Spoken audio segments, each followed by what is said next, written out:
What warrants a video game sequel? Now that is a question that I've been asking myself quite recently, especially due to the fact that I'm probably playing more video games now than I ever will again due to the current world situation. And because of that, I have been going through some of my gaming backlog and have done some thinking. What makes a video game sequel a success or a failure? Now this especially rings true in this modern era where everyone has their own ideal ideas for sequels to films, TV shows, and various other media platforms. A video game sequel should revolve around two things, let's say. How it ties into the current storyline established in the first game, like in the Witcher franchise, as in we'd see previously established characters, and if so, we will also see their character arcs make a return. And will the events of the previous game have any impact on the story in the sequel, especially in a dramatic way? Or will we have a video game sequel that is completely disconnected to the original, as seen in game franchises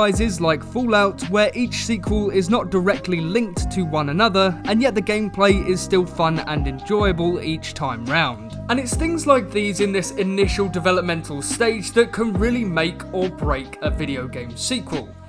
Now, I'm not saying that I hold all the answers to every way to make a perfect video game sequel, no, that is far from the truth.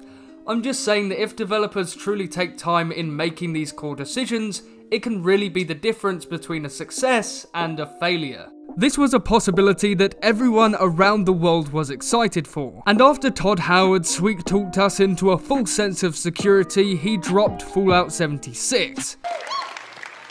Fallout 76 is a prequel to all the other games, and it's our biggest one yet. It is 4 times the size of Fallout 4. And what we got was certainly not what was promised.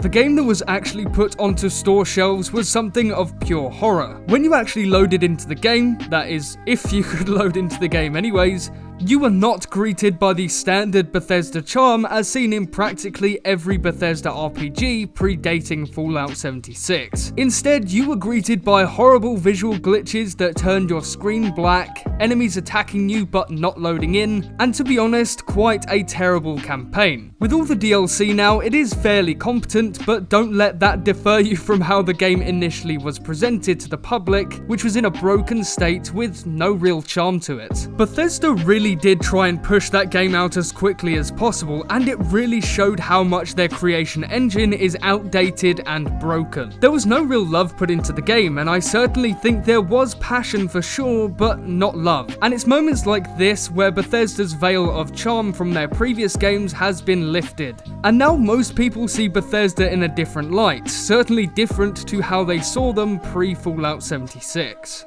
Video game developers can often take this route, and the majority of the time, games that release in a similar state to Fallout 76 often leaves a player base dissatisfied with the series, especially over time. Although somehow, it won't stop people from playing it. Hell, even look at Call of Duty Black Ops 4, that game was renowned for being a terrible sequel to Call of Duty Black Ops 3, and yet people still played the hell out of Call of Duty Black Ops 4.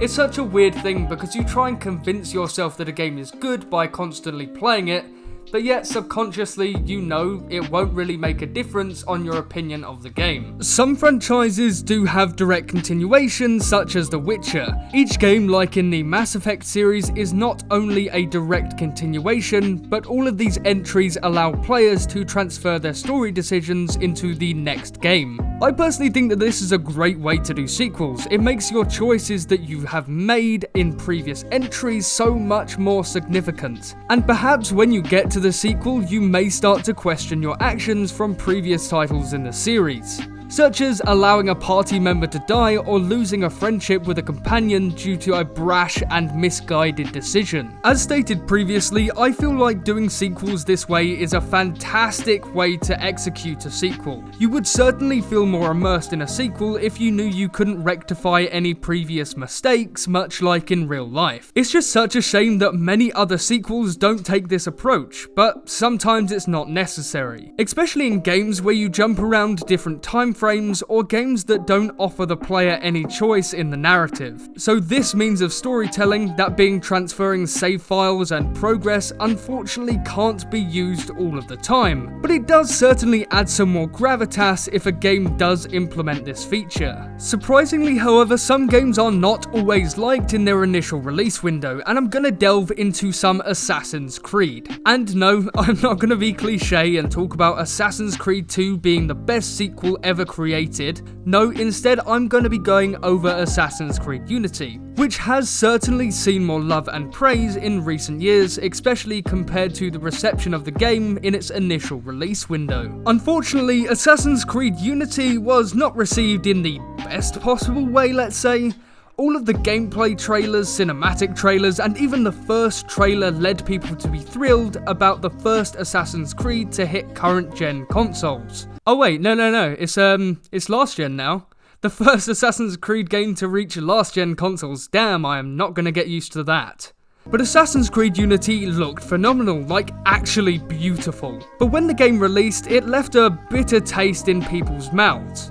Glitches, bugs, and frame rate issues led people to become dissatisfied with Assassin's Creed Unity, prompting Ubisoft to give the DLC for the game to every player free of charge. But even that couldn't save Assassin's Creed Unity for being the poster child for all top 10 video game glitch videos, and all of these videos use the exact same missing face textures that we have all seen before in so many YouTube thumbnails. However, for me, I never really came across any of these bugs, and that is probably due to that hefty day one patch for Assassin's Creed Unity. But over a couple of years, people have been able to play a build of the game that is practically bug-free. I feel as though Ubisoft thought that the PlayStation 4 and Xbox One were going to be far more powerful than what they ended up actually being. And at that point, Ubisoft had to clean up Assassin's Creed Unity so it would actually run on the current generation of consoles. Nowadays, I'm seeing so much appreciation for Assassin's Creed Unity. All across YouTube, people are now starting to see Unity's rays of sunshine through the clouds of past mistakes. And I'm really glad that people are now seeing Unity for how it is.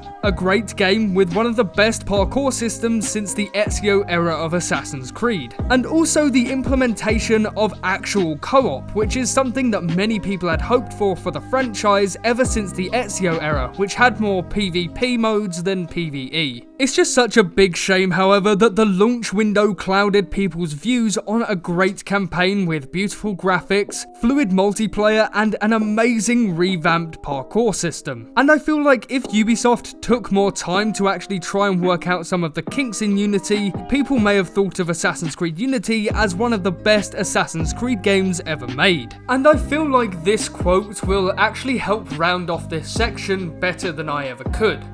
A delayed game is eventually good, but a rushed game is forever bad. Sequels to video games can be both triumphant and or a total disaster. I feel like it really does depend on how much care is put into a game. Now, I would say time and effort, but Duke Nukem Forever was being worked on for 12 years, passed around to different studios, and it still turned out to be a disaster amongst fans and critics alike.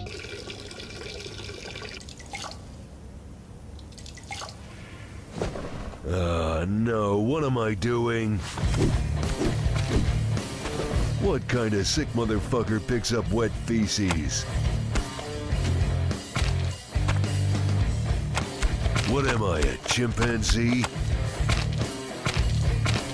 What the hell? Some games are even just pumped out to retain an IP, like with EA and their rendition of the Star Wars Battlefront series. And other times, games are going through various ups and downs during the development cycle, and yet are still loved by the team that are making that sequel a reality. Unfortunately, I have only scratched the surface of video game sequels, because there are so many out there right now, both good, mediocre, and bad. And if I did go over every single sequel, then I would need an entire team to even list a small percentage of video game sequels. So what have we learned? That some video games without the proper attention and care turn out worse than anticipated, and some can even exceed expectations, whilst also raising the standards for other developers when they create a video game. But at the end of the day, video game sequels are a mixed bag, but with the right time and effort, some beautiful stories and amazing characters can be created in these virtual worlds.